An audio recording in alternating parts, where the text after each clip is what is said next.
Reduzir a pressão arterial pode ser uma tarefa muito difícil para quem sofre desta doença, porém, com força de vontade, a adoção de hábitos saudáveis e o acompanhamento médico pode se tornar uma tarefa não tão árdua assim. O que é a hipertensão, pressão alta?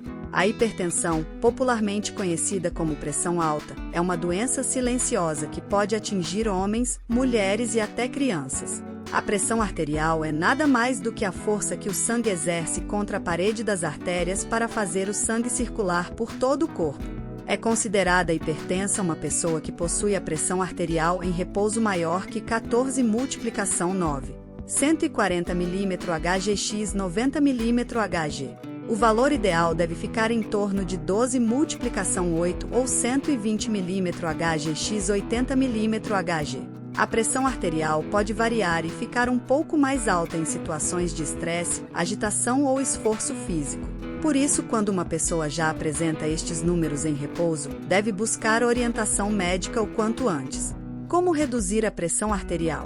Para reduzir a pressão arterial, antes de mais nada é necessária uma avaliação médica.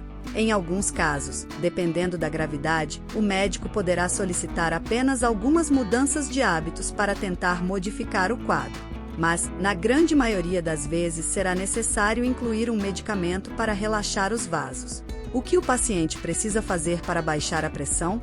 Tomar os medicamentos prescritos pelo médico na dose e horário corretos. Pode parecer óbvio. Mas muitas pessoas, só porque mediram a pressão em determinado dia e estão bem, simplesmente acham que não precisam mais tomar os remédios. Ficar sem tomar os remédios corretamente é a pior coisa que pode acontecer para um hipertenso. Adotar hábitos saudáveis. Quem sofre com a pressão alta deve mudar a alimentação, procurando ingerir menos alimentos processados, diminuir a ingestão de sal, evitar o cigarro e praticar exercícios físicos. Perder peso. Pessoas que estão dentro do seu peso ideal, considerado saudável, também pode sofrer com pressão alta. Não pense você que isto é somente uma doença de gente obesa, porque ela pode atingir qualquer um.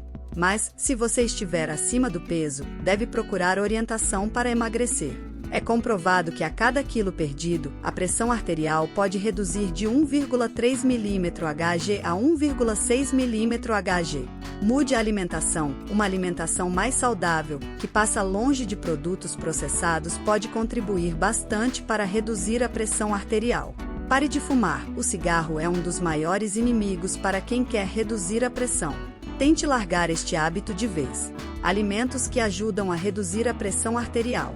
Aqui no site já mencionamos uma série de alimentos que são benéficos para reduzir a pressão arterial. Fuja de situações de estresse. O estresse é um forte causador de pressão alta. Evite situações em que você sabe que vai se aborrecer. Muitas vezes é difícil se afastar dos problemas, porém, sua saúde deve ser colocada em primeiro lugar. A pressão alta é uma doença que não apresenta sintomas e pode surgir do nada. Por isso, mesmo que você não tenha casos na família, deve medir a sua pressão arterial com um médico ao menos uma vez por ano. Se você já tem casos na família de pessoas que sofrem com a hipertensão, deve aumentar a frequência das medições. O quanto antes você descobrir a doença, mais rapidamente se inicia o tratamento e assim evitam-se sequelas graves no seu organismo.